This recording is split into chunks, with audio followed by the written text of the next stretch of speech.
안녕하세요. 클라우디아입니다. 오늘은 조이엘 작가의 작품 아내를 우러러 딱 한 점만 부끄럽기를 소설 같은 에세이 준비했습니다. 인명제처 사람의 운명은 아내에게 달려있다. 저자의 말인데요. 어떤 내용이 담겨 있을까요? 책의 내용은 크게 두 파트로 나뉩니다.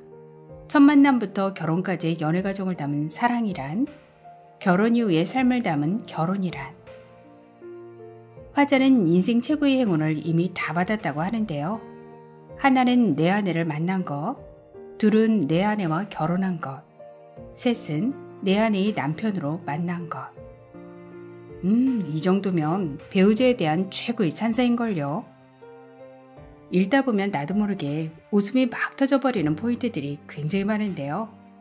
오늘은 그 중에서 결혼 이후 파트의 재미난 에피소드를 소개해드리겠습니다. 구독과 좋아요 그리고 알림과 공유 부탁드립니다. 조이엘이 쓰고 썸타임즈에서 발행했습니다. 다른 사람의 깨달음이 내게 정답이 되지는 않는다. 내게는 내 정답이 있다. 그 정답은 언제나 아내에게로 향한다. 아버님이 원래 말수가 적으셔? 식사가 끝나면 혼자 소파에 멀뚱히 앉아 계신 시아버지를 몇 번 본 후 아내가 물었다. 70년대생들에겐 흔해 빠진 이야기를 아내에게 들려줬다. 1941년에 태어나 말 그대로 옛날 남자인 아버지는 지독히도 엄했고 가부장적이었다. 공감과 격려는 없고 호통과 질책이 그 시절 훈육과 사랑 표현이었다. 나는 꼬맹이 때부터 식사할 때는 반드시 양반다리로 앉아야 했고 밥상 앞에서 노래를 흥얼거리다 야단맞기도 했다. 애들같이 왜 장난감을 가지고 노냐며 혼날 때 내 나이 8살이었다. 유치원에 등록한 뒤 선생님과 인사하고 원보까지 마쳤는데 남자가 무슨 유치원이냐는 아버지 불효령에 다음날 바로 태권도 학원에 보내졌다. 웃기는 건 태권도가 내게 썩 잘 맞았다. 67살 어느 날 뭐에 수가 틀렸는지 관장님께 쌍욕을 하며 아빠한테 일러줄 거라고 학원문을 박차고 나왔다가 아버지한테 더 크게 혼나고 우는 날을 따뜻한 물로 식혀주던 엄마 모습이 40년 넘어서도 생생하다. 아버지란 존재가 절대적 지지와 안식의 대상이었다면 내 인생이 좀 더 나았을까? 아니면 아빠 찬스 믿고 더 타락했을까? 모르겠다. 노인이 된 이제는 입장이 바뀌어 자식들 눈치를 보게 된 아버지. 아픈 기억들에도 불구하고 엄마와 누나는 아버지를 살뜰히 챙긴다. 하지만 살가운 대화는 힘들다. 나 역시 마찬가지다. 그런 기억이 없는 두 조카는 아버지와 대화를 잘 나눈다. 하면 된다는 말 헛소리다. 안 되는 건 안 된다.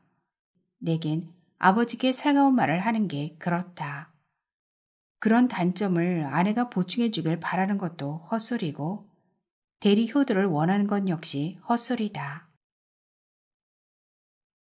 아무 부탁도 안 했지만 아버지와 즐겁게 이야기를 나누는 아내를 보면 그렇게 고맙고 예쁠 수가 없다. 그게 진심인 걸 아니까 존경하게 된다. 아내와 아버지가 한 프레임에 들어간 내가 죽을 때까지 잊지 못할 장면이 하나 있다. 아내는 신발이건 실내화건 걸어가는 모습 그대로 벗는다.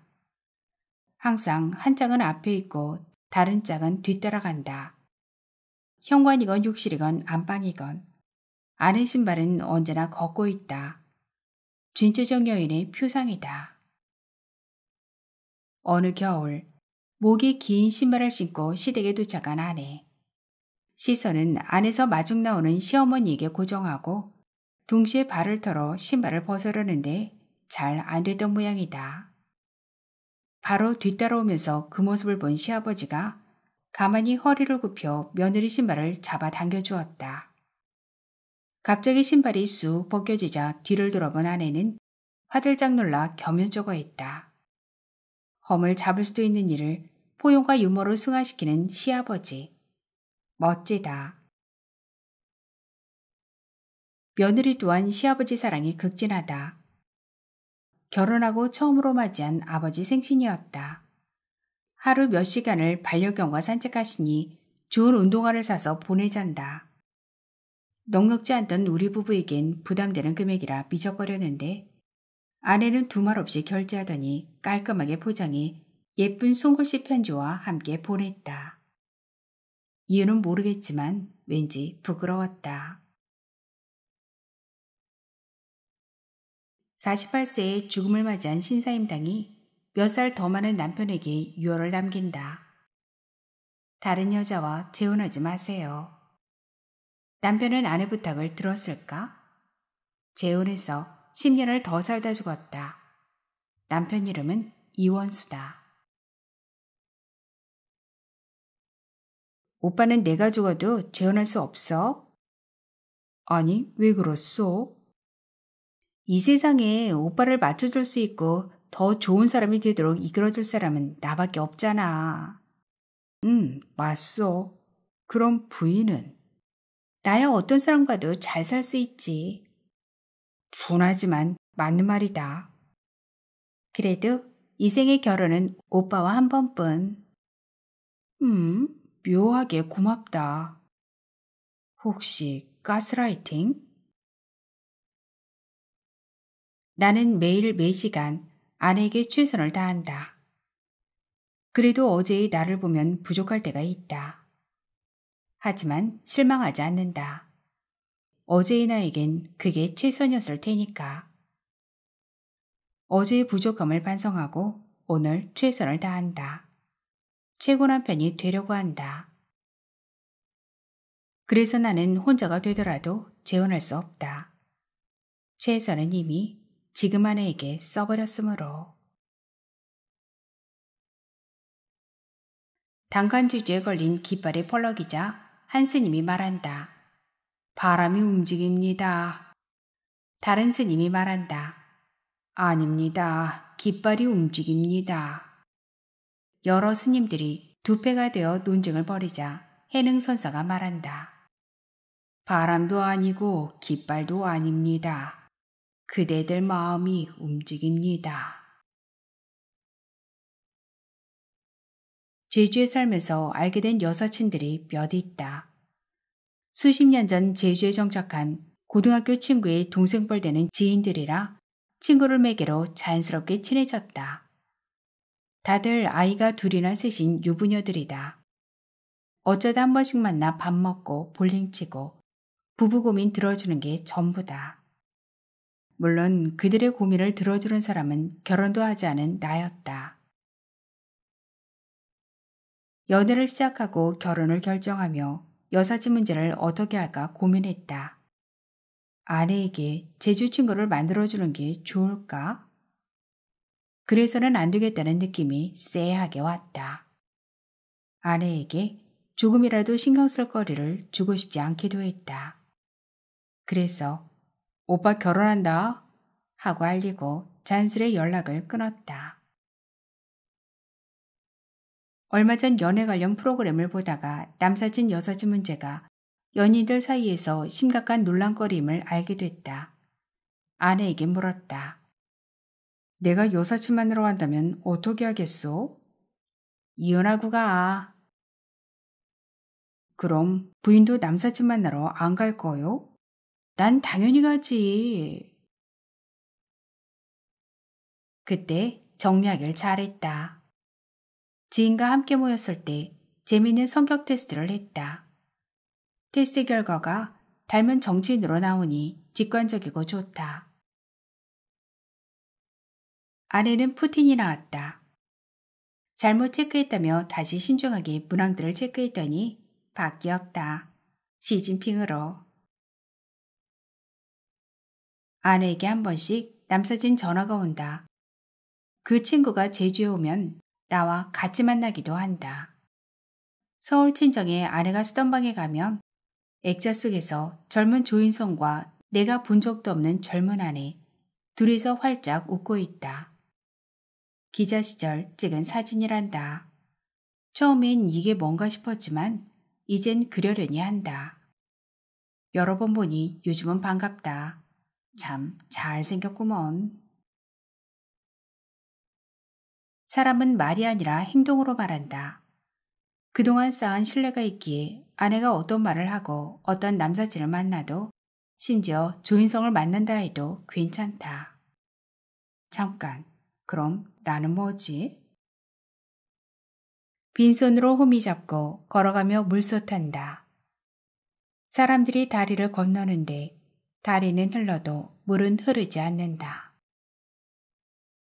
대체 뭔 소리야 싶지만 해능선사보다 150년쯤 앞서 살았던 중국 선해대사가 남긴 유명한 개송이다. 모순된 진술을 통해 언어와 논리로는 도달할 수 없는 한 단계 높은 인식을 추구한다. 불교만 그럴까? 노노. 타자를 이해하는 작업도 그렇고 결혼은 더더욱 그렇다. 지성감천. 최선을 다하면 하늘이 감동한다. 지성감처. 최선을 다하면 아내 역시 감동한다.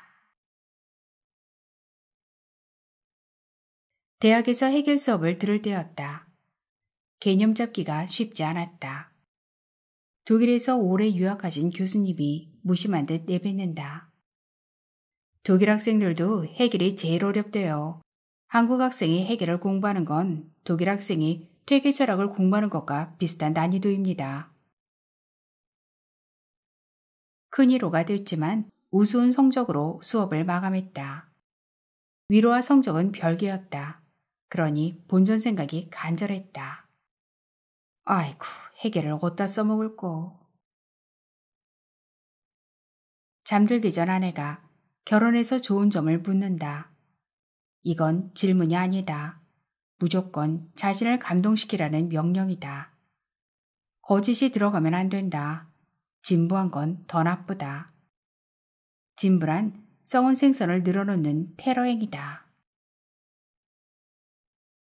초긴급 상황이라 뇌가 팽팽 돌아간다. 30년 전 해겔 변증법을 떠올려 내 마음대로 응용했다. 부부는 50과 50이 만나 100이 되는 게 아니요. 100과 100이 만나 새로운 100이 되는 것이요.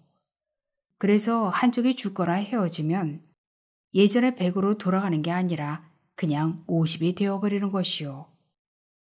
결혼 전 자신으로는 결코 돌아갈 수 없어. 그래서 당신이 아프면 내가 아픈 것이고 당신이 죽으면 나도 죽는 것이요. 부인은 내 반쪽이 아니라 바로 나요. 만족한 아내는 내 머리를 쓰다듬으며 잠이 들었고 나 역시 내 머리를 토닥이며 행복한 밤을 누렸다. 인문학 공부는 어디로 가지 않는다. 언젠가는 써먹는다. 땡큐, 아니 단케쉔, 해겔 할아버지. 꽃을 보면 꽃이 된다. 바다를 보면 바다가 된다. 별을 보면 별이 된다. 사람은 바라보는 걸 닮아간다. 1700년 전 중국 사람 손초는 세상살이에 넌더리가 났다. 속세를 떠나기로 결심하고 친구 왕제에게 고전을 인용해 4글자로 소식을 전한다. 수석침류. 돌로 양체질하고 흐르는 물로 베개 삼겠다는 뜻이다. 잘못 인용했다. 왕제가 비웃으며 말한다.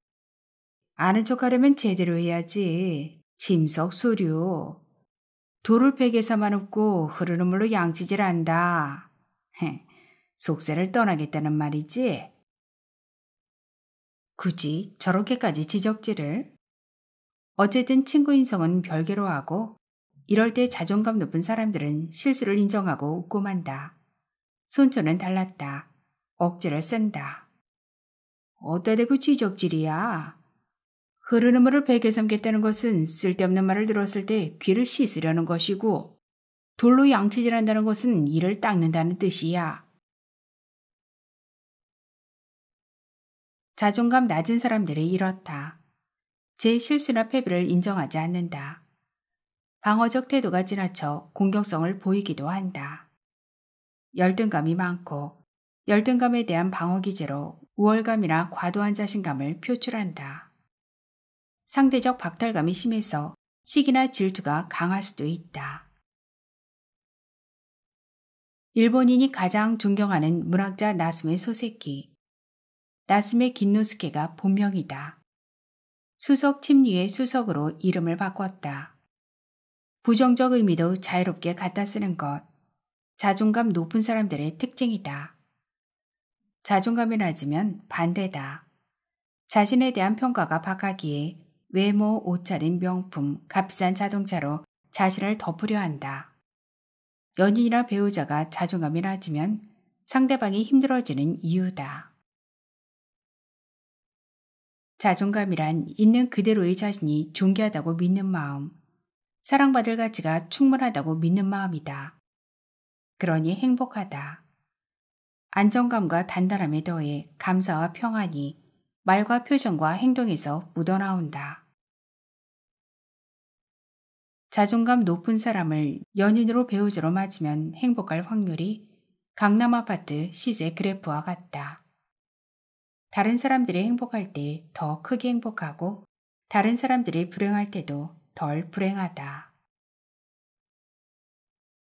내 자존감은 어떻게 높일 수 있을까? 뛰어난 성취를 한다고 경제적 자유를 이룬다고 명품으로 치장한다고 가능한 게 아니다.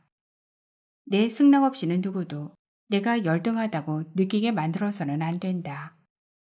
나 자체를 인정하고 스스로의 존엄을 믿어야 한다. 모든 국민은 인간으로서의 존엄과 가치를 가지며 행복을 추구할 권리를 가진다. 대한민국 헌법 2장 10조. 인간의 존엄은 불가침이다. 유럽연합 기본권 헌장 제1조. 모든 인간은 태어날 때부터 자유로우며 그 존엄과 권리에 있어 동등하다. 세계인권선언 1조. 상대방의 자존감은 어떻게 높여줄 수 있을까? 상대방을 바라보며 존재 자체를 인정하고 감사하고 그 마음을 매일 표현할 때 상대방은 물론 내 자존감까지 높아진다. 그렇게 부부는 서로 닮아간다. 눈을 감으렴. 무서워하지 말고. 괴물은 도망갔어. 아빠가 여기 있잖아. 아름다운 아들아. 잠들기 전에 짧은 기도라도 올리렴. 매일 모든 면에서 점점 더 좋아질 거야. 아름다운 아들아. 결혼 2년차. 학교는 여전히 싫은데 또 가란다. 이번에는 아버지 학교다. 바쁘다고 버티자 아내가 조곤조곤 설명한다. 우리를 소개해준 부부가 몇 년째 사이가 안 좋아. 결혼 전엔 그렇게 극진하던 애정이 아들이 태어나자 돌변했대. 한 점도 남김없이 아들에게로 갔대. 아내가 아니라 남편 말이야. 어떤 방법을 써도 관계가 회복되지 않는데. 아버지 학교라도 가면 돌파구가 되지 않을까? 혼자 가라면 분명히 안 갈 테니 친구인 당신이 가면 같이 갈 것 같아. 도저히 거부할 수 없는 논리였다. 그렇게 또 내키지도 않고 아버지도 아니지만 친구와 아버지 학교에 매주 갔다. 역시 놀라웠다. 10대부터 60대까지 다양한 남자들이 모였고 신박한 케이스도 있었다. 이혼 당한 이유를 찾고 싶어서 왔다는 은퇴자. 아내 될 사람이 아버지 학교를 결혼 조건으로 달았다는 예비신랑. 조기 교육이 중요하다며 아버지에게 끌려온 20살 청년. 역시 세상은 넓고 내가 알아야 할 것은 많았다. 아버지에게 편지 쓰는 시간이 있었다. 혼자라면 평생 못했을 일. 우르르 모여있으니 감정선도 잡히고 글도 써진다. 그렇게 편지를 써 아버지께 붙였다. 2주일 후 모임에선 편지를 받은 아버지와 통화하는 시간이 있었다. 이젠 할아버지가 된 경상도 남자 입에서 생애 처음 사과가 흘러나온다. 아버지도 이젠 많이 늙었구나 싶어 짠하다. 그 강건하던 육체가 말라가고 눈빛도 흐려지니 짠하다. 아버지 일평생을 복귀해보니 아버지는 한 번도 사랑받은 적이 없는 것 같다. 더욱 짠하다. 상처는 드러내야 치료된다. 그래야 더 이상 악화되지 않는다. 가족은 언제든 만날 수 있고 무슨 말이든 할 수 있다. 그래서 자주 만나지 않고 힘들여 대화하자는 것은 아닐까? 가족이라 잘할 것 같지만 가족이라서 더 모르는 것은 아닐까? 그래서 치유가 더 힘든 게 아닐까? 아버지와 대화 후 생각이 많아졌다. 아버지에 대한 내 마음가짐이 조금씩 변하는 계기가 되기도 했다. 집이 망하고 난 후 우연히 밖에서 아버지를 만나면 그렇게 초라해 보일 수가 없었다. 엄마도 그랬고 누나도 그랬다. 왜 그랬을까? 이제는 좀 알 것 같다. 가족의 혈관에는 연민이 흐르는 게 아닐까 싶다. 내가 다닌 학교에 순위를 매기면 단연코 1위는 결혼 예비학교, 2위는 아버지 학교다. 혹시 이것도 아내의 빅피처였을까? 여성이라는 이유로 호의를 베풀어달라는 것이 아니다. 남녀가 가진 디폴트가 다르다는 것을 인정하라는 말이다. 혼자 살아보면 재분빔을 제가 청소하다 보면 알게 된다. 서서 오줌 누는 남자들 방식이 좌변기만 있는 화장실 환경을 얼마나 더럽히는지를. 별별 용을 써봐도 튀는 오줌방울은 반드시 변기를 벗어나고 지독한 냄새를 만든다. 집에서 아이들을 가르칠 때 남자아이들에게 말한다. 무조건 앉아서 놀라고. 10명 중 1명꼴로 받아친다. 남자가 가오가 있지. 어떻게 여자처럼 앉아서 싸요? 미친놈, 네가 청소할래? 라고 했다가 예, 저 미쳤어요. 하면 낭패라 논리로 설득한다. 너는 똥 쌀 때는 앉았다가 오줌 나면 일어서니? 그러면 대부분 수긍한다. 지켜보는 사람이 더 아픈 것. 그래서 부부다. 내 몸은 충전기 없이 밤새 켜놓은 전화기와 비슷하다. 아침에 일어나면 배터리가 바닥이다. 잠들기 전보다 더 방전된다. 운동, 커피, 녹차 등으로 오전 내내 탁한 머리와 씨름한다. 아내는 반대다.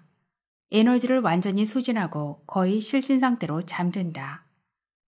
새벽이 되면 아싸 소리 지르며 침대에서 벌떡 일어난다. 매트리스에 인간 충전 키트가 달려있나 보다. 8년 동안 일했던 아내가 며칠째 잠을 설친다. 스마트워치를 확인했더니 산소 포화도가 기준치 밑으로 조금 떨어졌다. 이비인후과에 가서 진료를 받으니 수면 무호흡 증상일 거라고 한다. 정밀 검사는 예약이 많이 밀려있는 상태. 인터넷을 뒤진 아내는 뇌세포가 죽고 뇌졸중에 심근경색까지 올 수 있다는 정보를 찾아내고 바짝 쫄았다. 우리는 무조건 90까지 산다며 아내를 다독이고 일터로 향했지만 마음이 편치 않았다. 오후 2시쯤 갑자기 아내가 호출한다. 오빠, 나 숨쉬기가 너무 힘들어. 득달같이 집으로 달려갔더니 아내는 가쁜 숨을 몰아쉬며 숨쉬기가 힘들단다. 복숭아처럼 발그레하던 얼굴엔 핏기가 사라졌다. 10분 거리 종합병원까지 가는 길이 산티아고 800km 순례길처럼 멀게 느껴졌다. 신이시여, 그냥 혼자 살게 두시던지 왜 결혼하게 하셔놓고 이 여인을 빼앗아가려 하십니까? 주중이라 그런지 응급실이 한산하다.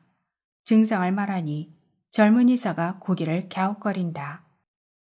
가냘픈 실마리라도 잡으려는 형사처럼 이것저것 계속 질문을 쏟아낸다. 일단 침대에 누워 수액을 꽂고 심전도를 쟀다. 딱 봐도 대빵으로 보이는 백발의사 선생님이 오시더니 이것저것 묻는데 갈수록 떨떠름한 표정이다. 나는 아내를 잃을까 애가 타는데. 심전도를 체크하고 엑스레이를 찍고 혈액 검사를 하고 다시 침대에 누워 수액을 맞고 있는데 대빵 의사가 와서 말했다. 심전도와 엑스레이도 정상이고 혈액 검사 결과도 정상입니다. 환자분은 지금 완벽히 건강한 상태예요. 우리가 안심해 보였는지 꾸짖듯 말했다. 스마트워치로 산소 포화도를 재는 건 정확하지 않을 수 있어요. 내가 그쪽 전문가가 아니라 수면 무호흡에 대해 정확히는 말하지 못하겠지만 자꾸 그런 수치를 보다 보면 없던 병도 생길 수 있어요. 의사는 한 박자 쉬고 내지른다. 환자분은 수면 무호흡증이라는 걸 확인받고 싶어하는 것 같아요. 응급실에서는 더 이상 해줄 게 없으니 빨딱 일어나 가란다. 수액도 90%나 남았는데 돌팔인가?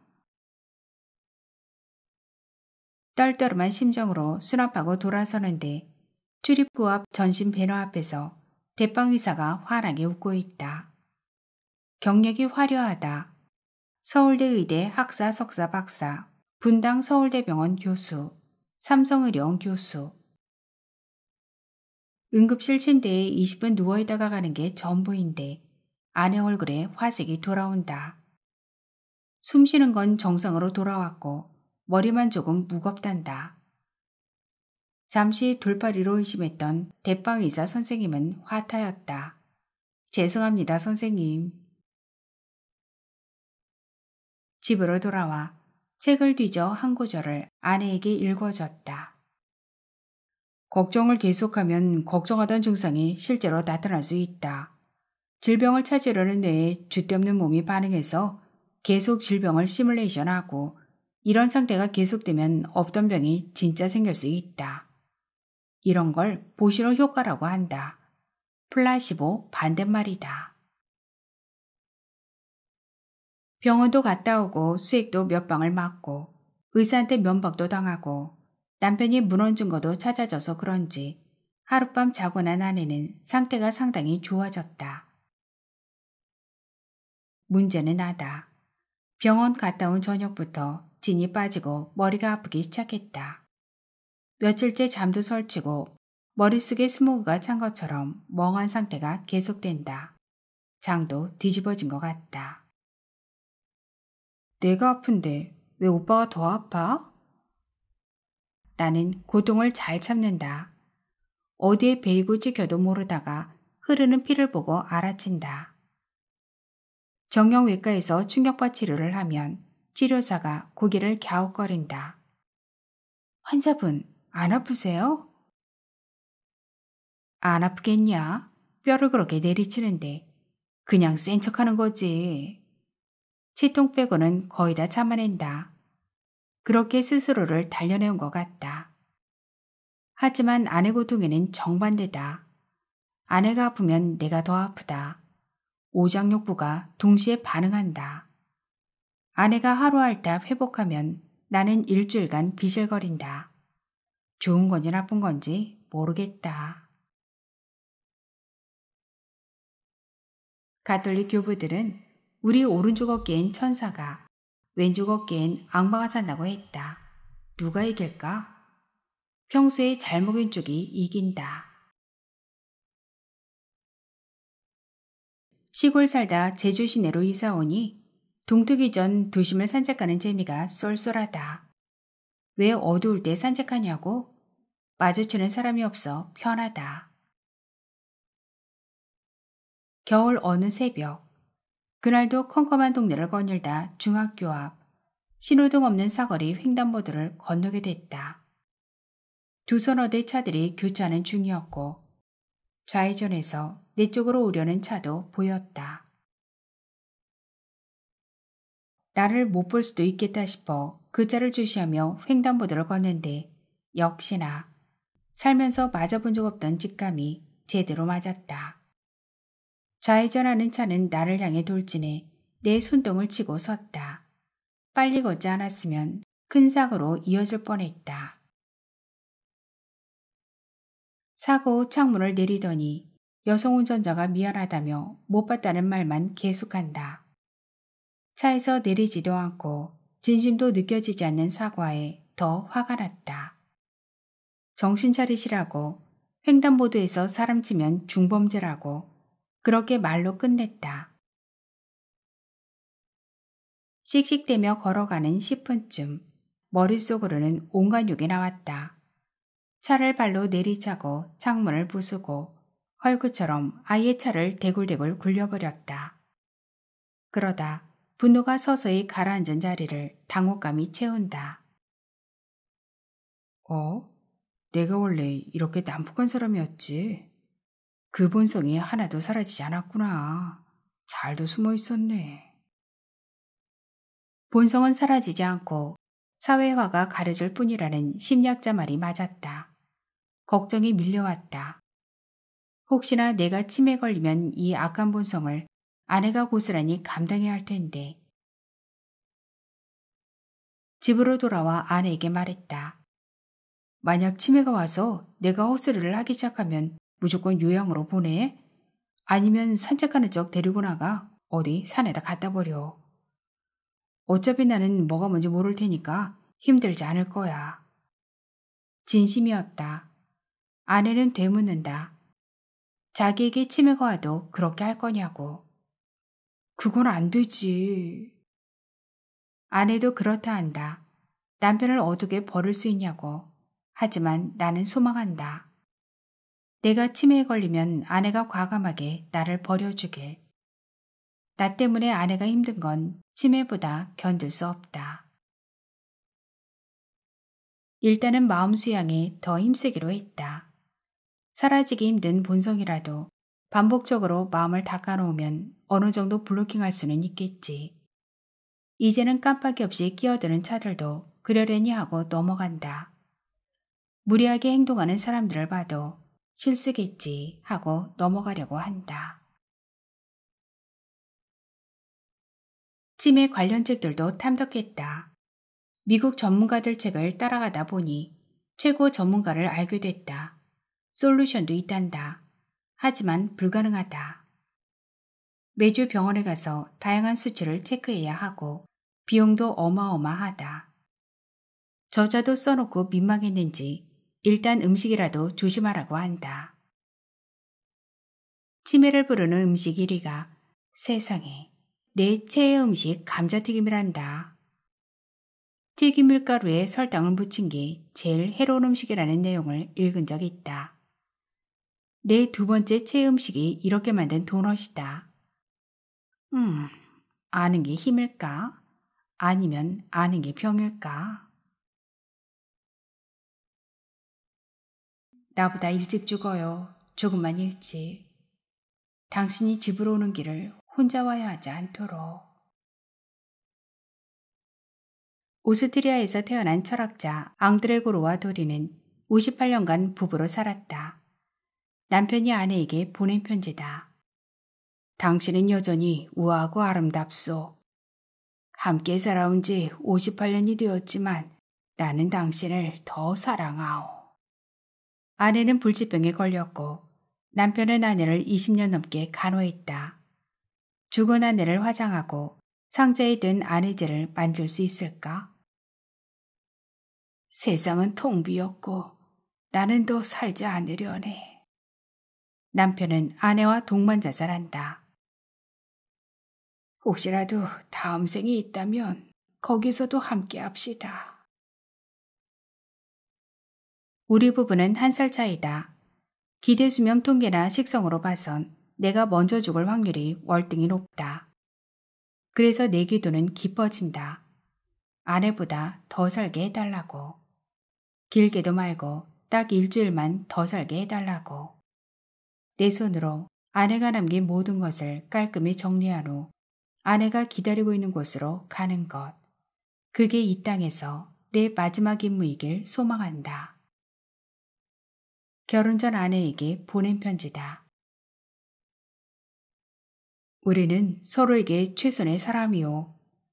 최선을 최고로 만드는 것은 우리의 노력과 헌신과 희생.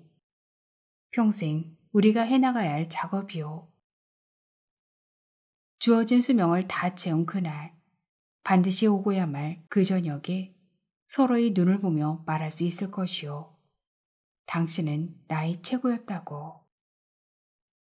이 땅에서 마지막 키스를 나누며 자신 있게 말할 것이요. 당신과 함께 할 수 있어서 참으로 행복했다고. 다른 사람의 깨달음이 내게 정답이 되지는 않는다. 내게는 내 정답이 있다. 그 정답은 언제나 아내에게로 향한다. 아버님이 원래 말수가 적으셔? 식사가 끝나면 혼자 소파에 멀뚱히 앉아 계신 시아버지를 몇 번 본 후 아내가 물었다. 70년대생들에겐 흔해 빠진 이야기를 아내에게 들려줬다. 1941년에 태어나 말 그대로 옛날 남자인 아버지는 지독히도 엄했고 가부장적이었다. 공감과 격려는 없고 호통과 질책이 그 시절 훈육과 사랑 표현이었다. 나는 꼬맹이 때부터 식사할 때는 반드시 양반다리로 앉아야 했고 밥상 앞에서 노래를 흥얼거리다 야단맞기도 했다. 애들같이 왜 장난감을 가지고 노냐며 혼날 때 내 나이 8살이었다. 유치원에 등록한 뒤 선생님과 인사하고 원보까지 마쳤는데 남자가 무슨 유치원이냐는 아버지 불효령에 다음날 바로 태권도 학원에 보내졌다. 웃기는 건 태권도가 내게 썩 잘 맞았다. 67살 어느 날 뭐에 수가 틀렸는지 관장님께 쌍욕을 하며 아빠한테 일러줄 거라고 학원문을 박차고 나왔다가 아버지한테 더 크게 혼나고 우는 날을 따뜻한 물로 식혀주던 엄마 모습이 40년 넘어서도 생생하다. 아버지란 존재가 절대적 지지와 안식의 대상이었다면 내 인생이 좀 더 나았을까? 아니면 아빠 찬스 믿고 더 타락했을까? 모르겠다. 노인이 된 이제는 입장이 바뀌어 자식들 눈치를 보게 된 아버지. 아픈 기억들에도 불구하고 엄마와 누나는 아버지를 살뜰히 챙긴다. 하지만 살가운 대화는 힘들다. 나 역시 마찬가지다. 그런 기억이 없는 두 조카는 아버지와 대화를 잘 나눈다. 하면 된다는 말 헛소리다. 안 되는 건 안 된다. 내겐 아버지께 살가운 말을 하는 게 그렇다. 그런 단점을 아내가 보충해 주길 바라는 것도 헛소리고 대리 효도를 원하는 건 역시 헛소리다. 아무 부탁도 안 했지만 아버지와 즐겁게 이야기를 나누는 아내를 보면 그렇게 고맙고 예쁠 수가 없다. 그게 진심인 걸 아니까 존경하게 된다. 아내와 아버지가 한 프레임에 들어간 내가 죽을 때까지 잊지 못할 장면이 하나 있다. 아내는 신발이건 실내화건 걸어가는 모습 그대로 벗는다. 항상 한 짝은 앞에 있고 다른 짝은 뒤따라간다. 현관이건 욕실이건 안방이건 아내 신발은 언제나 걷고 있다. 진짜적 여인의 표상이다. 어느 겨울 목이 긴 신발을 신고 시댁에 도착한 아내. 시선은 안에서 마중 나오는 시어머니에게 고정하고 동시에 발을 털어 신발을 벗으려는데 잘 안 되던 모양이다. 바로 뒤따라오면서 그 모습을 본 시아버지가 가만히 허리를 굽혀 며느리 신발을 잡아 당겨주었다. 갑자기 신발이 쑥 벗겨지자 뒤를 돌아본 아내는 화들짝 놀라 겸연쩍어했다. 험을 잡을 수도 있는 일을 포용과 유머로 승화시키는 시아버지. 멋지다. 며느리 또한 시아버지 사랑이 극진하다. 결혼하고 처음으로 맞이한 아버지 생신이었다. 하루 몇 시간을 반려견과 산책하시니 좋은 운동화를 사서 보내잔다. 넉넉지 않던 우리 부부에겐 부담되는 금액이라 미적거렸는데 아내는 두말 없이 결제하더니 깔끔하게 포장해 예쁜 손글씨 편지와 함께 보냈다. 이유는 모르겠지만 왠지 부끄러웠다. 48세의 죽음을 맞이한 신사임당이 몇 살 더 많은 남편에게 유언을 남긴다. 다른 여자와 재혼하지 마세요. 남편은 아내 부탁을 들었을까? 재혼해서 10년을 더 살다 죽었다. 남편 이름은 이원수다. 오빠는 내가 죽어도 재혼할 수 없어? 아니, 왜 그렇소?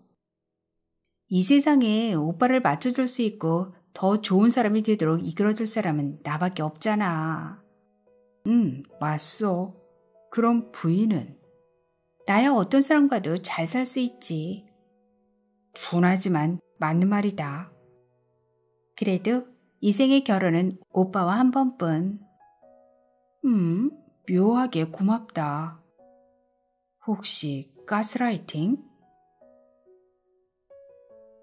나는 매일 매시간 아내에게 최선을 다한다. 그래도 어제의 나를 보면 부족할 때가 있다. 하지만 실망하지 않는다. 어제의 나에겐 그게 최선이었을 테니까. 어제의 부족함을 반성하고 오늘 최선을 다한다. 최고 남편이 되려고 한다. 그래서 나는 혼자가 되더라도 재혼할 수 없다. 최선은 이미 지금 아내에게 써버렸으므로. 단간지주에 걸린 깃발이 펄럭이자 한 스님이 말한다. 바람이 움직입니다. 다른 스님이 말한다. 아닙니다. 깃발이 움직입니다. 여러 스님들이 두 패가 되어 논쟁을 벌이자 해능선사가 말한다. 바람도 아니고 깃발도 아닙니다. 그대들 마음이 움직입니다. 제주에 살면서 알게 된 여사친들이 몇 있다.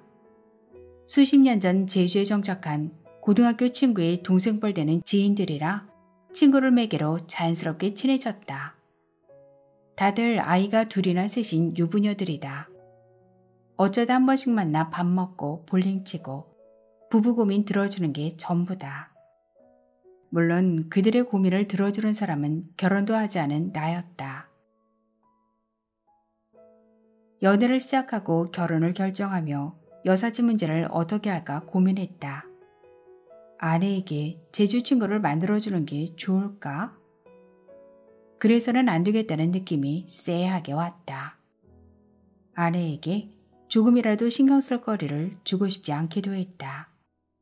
그래서 오빠 결혼한다 하고 알리고 자연스레 연락을 끊었다. 얼마 전 연애 관련 프로그램을 보다가 남사친 여사친 문제가 연인들 사이에서 심각한 논란거리임을 알게 됐다. 아내에게 물었다. 내가 여사친 만나러 간다면 어떻게 하겠소? 이혼하고 가. 그럼 부인도 남사친 만나러 안 갈 거요? 난 당연히 가지. 그때 정리하길 잘했다. 지인과 함께 모였을 때 재미있는 성격 테스트를 했다. 테스트 결과가 닮은 정치인으로 나오니 직관적이고 좋다. 아내는 푸틴이 나왔다.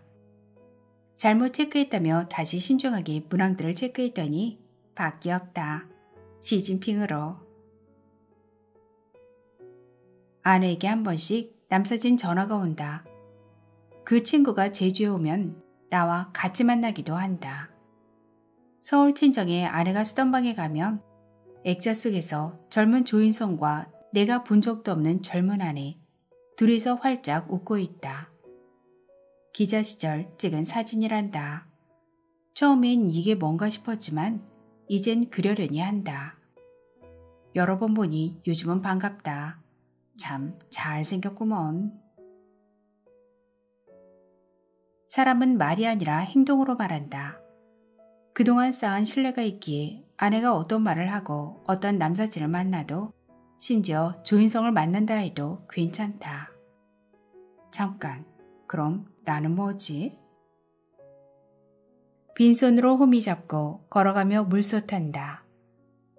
사람들이 다리를 건너는데 다리는 흘러도 물은 흐르지 않는다. 대체 뭔 소리야 싶지만 해능선사보다 150년쯤 앞서 살았던 중국 선해대사가 남긴 유명한 개송이다. 모순된 진술을 통해 언어와 논리로는 도달할 수 없는 한 단계 높은 인식을 추구한다. 불교만 그럴까? 노노. 타자를 이해하는 작업도 그렇고 결혼은 더더욱 그렇다. 지성감천. 최선을 다하면 하늘이 감동한다. 지성감처. 최선을 다하면 아내 역시 감동한다. 대학에서 해겔 수업을 들을 때였다. 개념 잡기가 쉽지 않았다. 독일에서 오래 유학하신 교수님이 무심한 듯 내뱉는다. 독일 학생들도 해겔이 제일 어렵대요. 한국 학생이 해겔을 공부하는 건 독일 학생이 퇴계 철학을 공부하는 것과 비슷한 난이도입니다. 큰 위로가 됐지만 우스운 성적으로 수업을 마감했다. 위로와 성적은 별개였다. 그러니 본전 생각이 간절했다. 아이고, 해겔을 어디다 써먹을꼬. 잠들기 전 아내가 결혼해서 좋은 점을 묻는다. 이건 질문이 아니다. 무조건 자신을 감동시키라는 명령이다. 거짓이 들어가면 안 된다. 진부한 건 더 나쁘다. 진부란 썩은 생선을 늘어놓는 테러 행위다. 초긴급 상황이라 뇌가 팽팽 돌아간다. 30년 전 해겔 변증법을 떠올려 내 마음대로 응용했다. 부부는 50과 50이 만나 100이 되는 게 아니요. 100과 100이 만나 새로운 100이 되는 것이요. 그래서 한쪽이 죽거나 헤어지면 예전의 100으로 돌아가는 게 아니라 그냥 50이 되어버리는 것이요. 결혼 전 자신으로는 결코 돌아갈 수 없어. 그래서 당신이 아프면 내가 아픈 것이고 당신이 죽으면 나도 죽는 것이요. 부인은 내 반쪽이 아니라 바로 나요. 만족한 아내는 내 머리를 쓰다듬으며 잠이 들었고 나 역시 내 머리를 토닥이며 행복한 밤을 누렸다. 인문학 공부는 어디로 가지 않는다. 언젠가는 써먹는다. 땡큐, 아니 단케쉔, 해겔 할아버지. 꽃을 보면 꽃이 된다. 바다를 보면 바다가 된다. 별을 보면 별이 된다. 사람은 바라보는 걸 닮아간다. 1700년 전 중국 사람 손초는 세상살이에 넌더리가 났다. 속세를 떠나기로 결심하고 친구 왕제에게 고전을 인용해 4글자로 소식을 전한다. 수석침류. 돌로 양체질하고 흐르는 물로 베개 삼겠다는 뜻이다. 잘못 인용했다. 왕제가 비웃으며 말한다. 아는 척하려면 제대로 해야지. 침석수류. 돌을 베개 삼아 놓고 흐르는 물로 양치질한다. 속세를 떠나겠다는 말이지. 굳이 저렇게까지 지적질을? 어쨌든 친구 인성은 별개로 하고 이럴 때 자존감 높은 사람들은 실수를 인정하고 웃고 만다. 손초는 달랐다. 억지를 쓴다. 어따 대고 지적질이야. 흐르는 물을 베개 삼겠다는 것은 쓸데없는 말을 들었을 때 귀를 씻으려는 것이고, 돌로 양치질한다는 것은 이를 닦는다는 뜻이야. 자존감 낮은 사람들이 이렇다. 제 실수나 패배를 인정하지 않는다. 방어적 태도가 지나쳐 공격성을 보이기도 한다. 열등감이 많고 열등감에 대한 방어 기제로 우월감이나 과도한 자신감을 표출한다. 상대적 박탈감이 심해서 시기나 질투가 강할 수도 있다. 일본인이 가장 존경하는 문학자 나스메 소세키. 나스메 긴노스케가 본명이다. 수석 침리의 수석으로 이름을 바꿨다. 부정적 의미도 자유롭게 갖다 쓰는 것.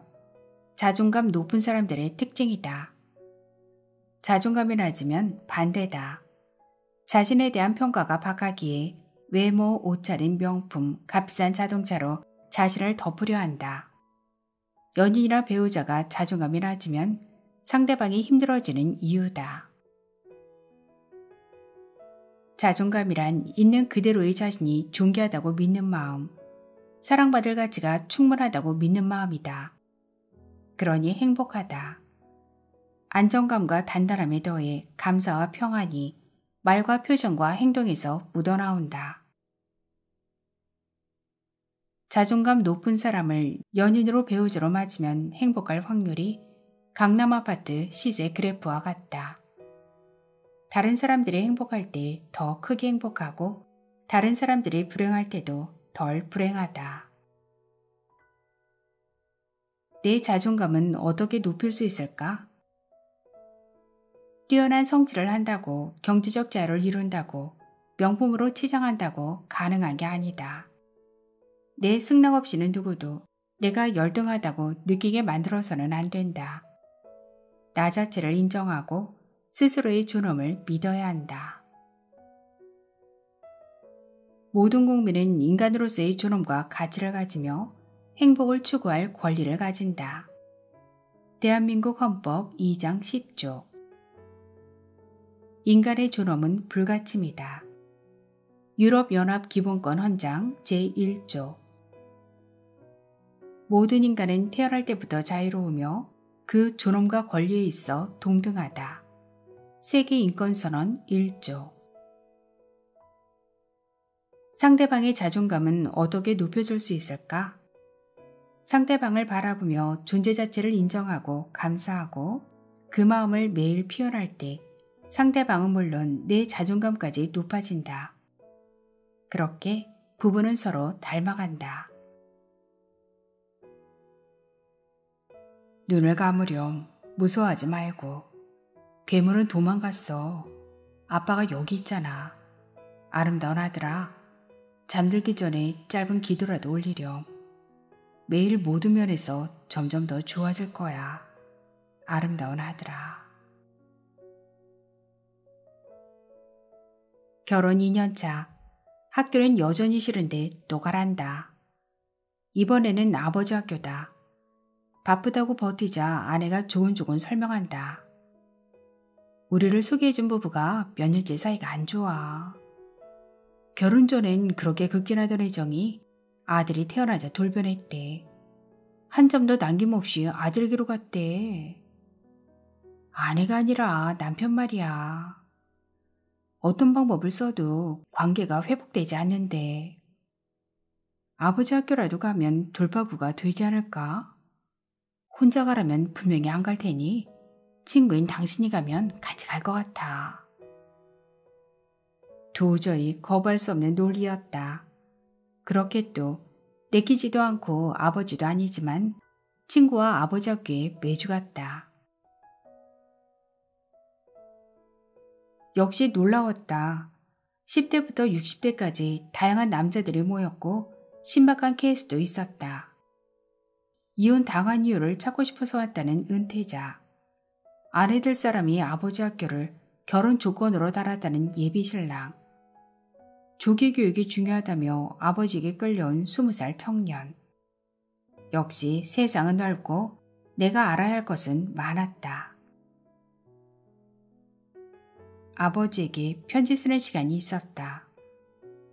혼자라면 평생 못했을 일. 우르르 모여있으니 감정선도 잡히고 글도 써진다. 그렇게 편지를 써 아버지께 붙였다. 2주일 후 모임에선 편지를 받은 아버지와 통화하는 시간이 있었다. 이젠 할아버지가 된 경상도 남자 입에서 생애 처음 사과가 흘러나온다. 아버지도 이젠 많이 늙었구나 싶어 짠하다. 그 강건하던 육체가 말라가고 눈빛도 흐려지니 짠하다. 아버지 일평생을 복귀해보니 아버지는 한 번도 사랑받은 적이 없는 것 같다. 더욱 짠하다. 상처는 드러내야 치료된다. 그래야 더 이상 악화되지 않는다. 가족은 언제든 만날 수 있고 무슨 말이든 할 수 있다. 그래서 자주 만나지 않고 힘들여 대화하자는 것은 아닐까? 가족이라 잘할 것 같지만 가족이라서 더 모르는 것은 아닐까? 그래서 치유가 더 힘든 게 아닐까? 아버지와 대화 후 생각이 많아졌다. 아버지에 대한 내 마음가짐이 조금씩 변하는 계기가 되기도 했다. 집이 망하고 난 후 우연히 밖에서 아버지를 만나면 그렇게 초라해 보일 수가 없었다. 엄마도 그랬고 누나도 그랬다.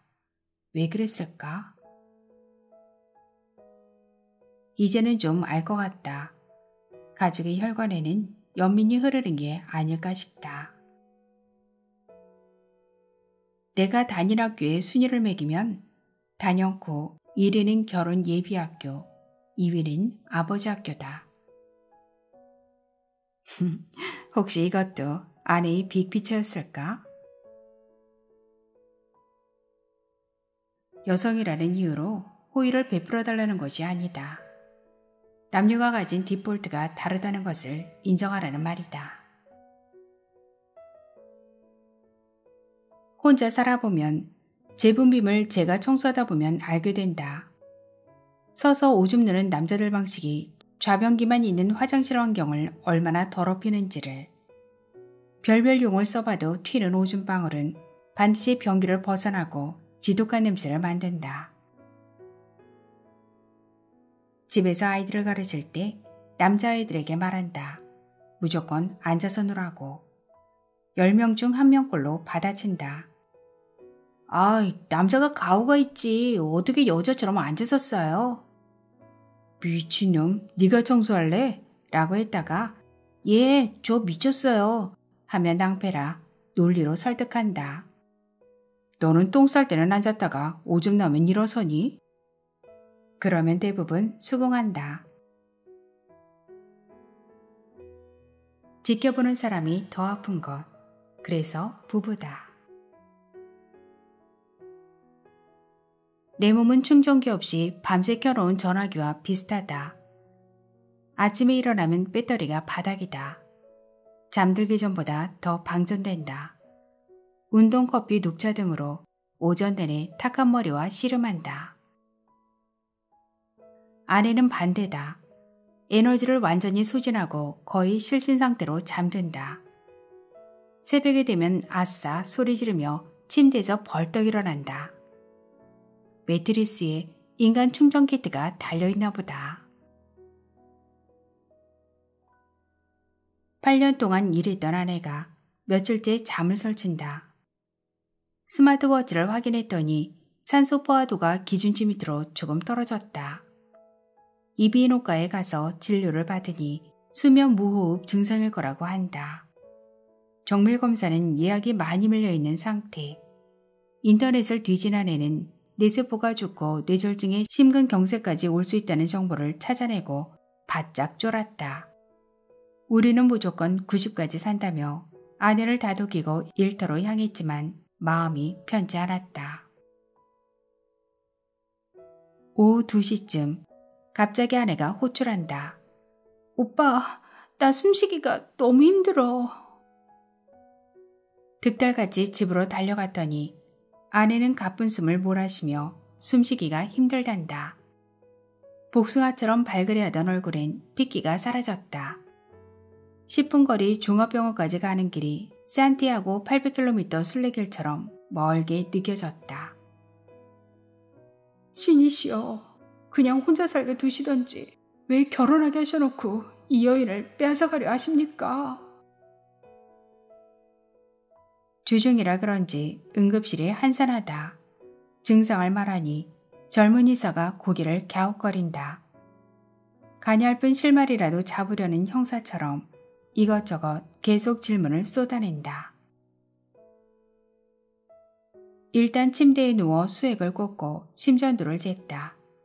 딱 봐도 대빵으로 보이는 백발의사 선생님이 오시더니 이것저것 묻는데 갈수록 떨떠름한 표정이다.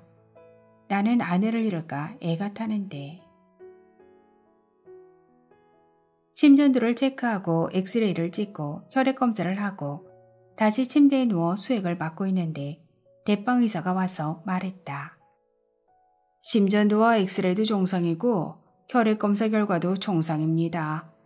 환자분은 지금 완벽히 건강한 상태예요. 우리가 한심해 보였는지 꾸짖듯 말했다. 스마트워치로 산소 포화도를 재는 건 정확하지 않을 수 있어요. 내가 그쪽 전문가가 아니라 수면 무호흡에 대해 정확히는 말하지 못하겠지만 자꾸 그런 수치를 보다 보면 없던 병도 생길 수 있어요. 의사는 한 박자 쉬고 내지른다. 환자분은 수면 무호흡증이라는 걸 확인받고 싶어하는 것 같아요. 응급실에서는 더 이상 해줄 게 없으니 빨딱 일어나 가란다. 수액도 90%나 남았는데 돌팔인가? 떨떠름한 심정으로 수납하고 돌아서는데 출입구 앞 전신 배너 앞에서 대빵 의사가 환하게 웃고 있다. 경력이 화려하다. 서울대 의대 학사 석사 박사, 분당 서울대병원 교수, 삼성의료원 교수. 응급실 침대에 20분 누워있다가 가는 게 전부인데 아내 얼굴에 화색이 돌아온다. 숨쉬는 건 정상으로 돌아왔고 머리만 조금 무겁단다. 잠시 돌팔이로 의심했던 대빵 의사 선생님은 화타였다. 죄송합니다 선생님. 집으로 돌아와 책을 뒤져 한 구절을 아내에게 읽어줬다. 걱정을 계속하면 걱정하던 증상이 실제로 나타날 수 있다. 질병을 찾으려는 뇌에 줏대없는 몸이 반응해서 계속 질병을 시뮬레이션하고 이런 상태가 계속되면 없던 병이 진짜 생길 수 있다. 이런 걸 보시로 효과라고 한다. 플라시보 반대말이다.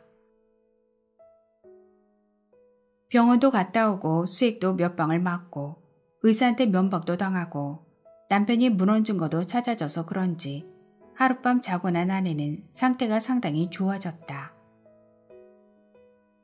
문제는 나다. 병원 갔다 온 저녁부터 진이 빠지고 머리가 아프기 시작했다. 며칠째 잠도 설치고 머릿속에 스모그가 찬 것처럼 멍한 상태가 계속된다. 장도 뒤집어진 것 같다. 내가 아픈데 왜 오빠가 더 아파? 나는 고통을 잘 참는다. 어디에 베이고 찍혀도 모르다가 흐르는 피를 보고 알아챈다. 정형외과에서 충격파 치료를 하면 치료사가 고개를 갸웃거린다. 환자분, 안 아프세요? 안 아프겠냐? 뼈를 그렇게 내리치는데 그냥 센 척하는 거지. 치통 빼고는 거의 다 참아낸다. 그렇게 스스로를 단련해온 것 같다. 하지만 아내 고통에는 정반대다. 아내가 아프면 내가 더 아프다. 오장육부가 동시에 반응한다. 아내가 하루 앓다 회복하면 나는 일주일간 비실거린다. 좋은 건지 나쁜 건지 모르겠다. 가톨릭 교부들은 우리 오른쪽 어깨엔 천사가, 왼쪽 어깨엔 악마가 산다고 했다. 누가 이길까? 평소에 잘 먹인 쪽이 이긴다. 시골 살다 제주 시내로 이사 오니 동트기 전 도심을 산책하는 재미가 쏠쏠하다. 왜 어두울 때 산책하냐고? 마주치는 사람이 없어 편하다. 겨울 어느 새벽, 그날도 컴컴한 동네를 거닐다 중학교 앞 신호등 없는 사거리 횡단보도를 건너게 됐다. 두 서너 대 차들이 교차하는 중이었고 좌회전에서 내 쪽으로 오려는 차도 보였다. 나를 못 볼 수도 있겠다 싶어 그 차를 주시하며 횡단보도를 걷는데 역시나 살면서 맞아본 적 없던 직감이 제대로 맞았다. 좌회전하는 차는 나를 향해 돌진해 내 손등을 치고 섰다. 빨리 걷지 않았으면 큰 사고로 이어질 뻔했다. 사고 후 창문을 내리더니 여성 운전자가 미안하다며 못 봤다는 말만 계속한다. 차에서 내리지도 않고 진심도 느껴지지 않는 사과에 더 화가 났다. 정신 차리시라고, 횡단보도에서 사람 치면 중범죄라고 그렇게 말로 끝냈다.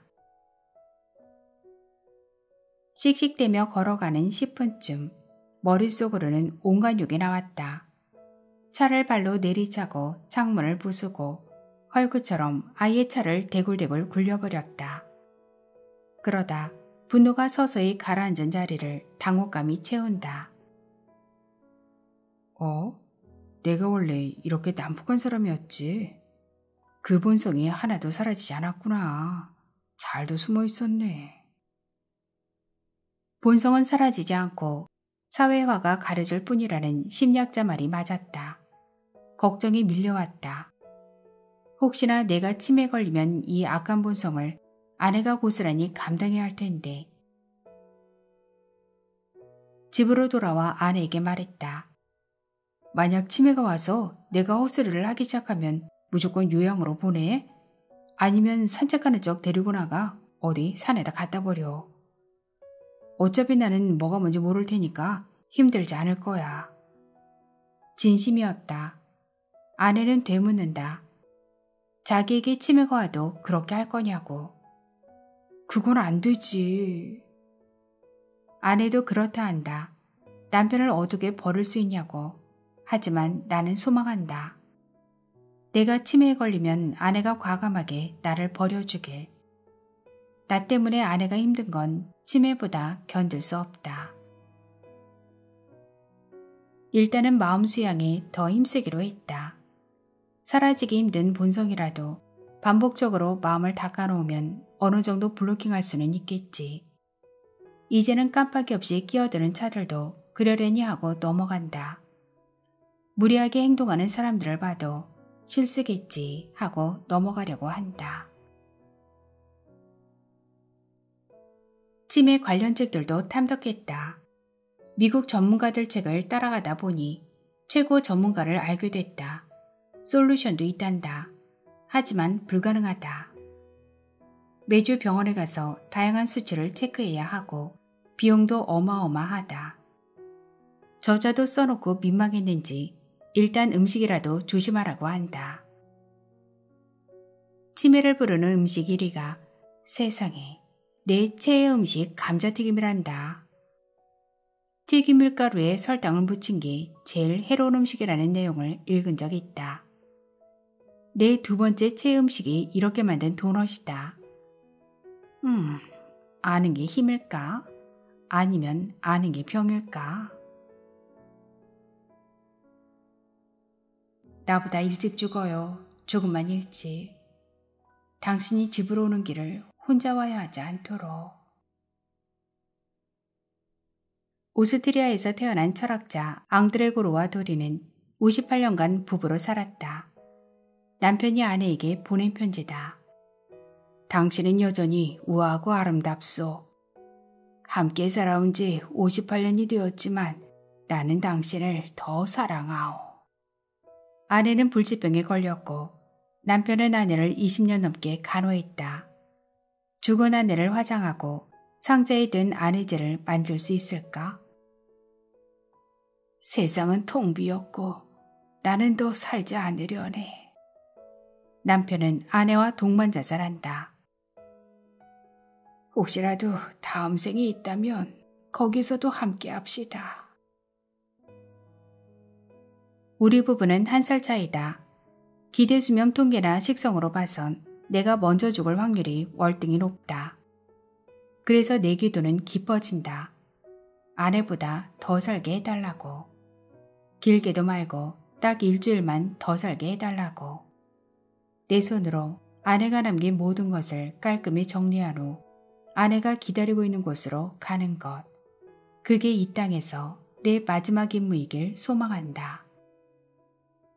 결혼 전 아내에게 보낸 편지다. 우리는 서로에게 최선의 사람이요. 최선을 최고로 만드는 것은 우리의 노력과 헌신과 희생. 평생 우리가 해나가야 할 작업이요. 주어진 수명을 다 채운 그날, 반드시 오고야 말 그 저녁에 서로의 눈을 보며 말할 수 있을 것이요. 당신은 나의 최고였다고. 이 땅에서 마지막 키스를 나누며 자신 있게 말할 것이요. 당신과 함께 할 수 있어서 참으로 행복했다고. 낭독은 여기까지입니다. 긴 시간 함께 해주셔서 감사합니다. 오늘도 행복하세요.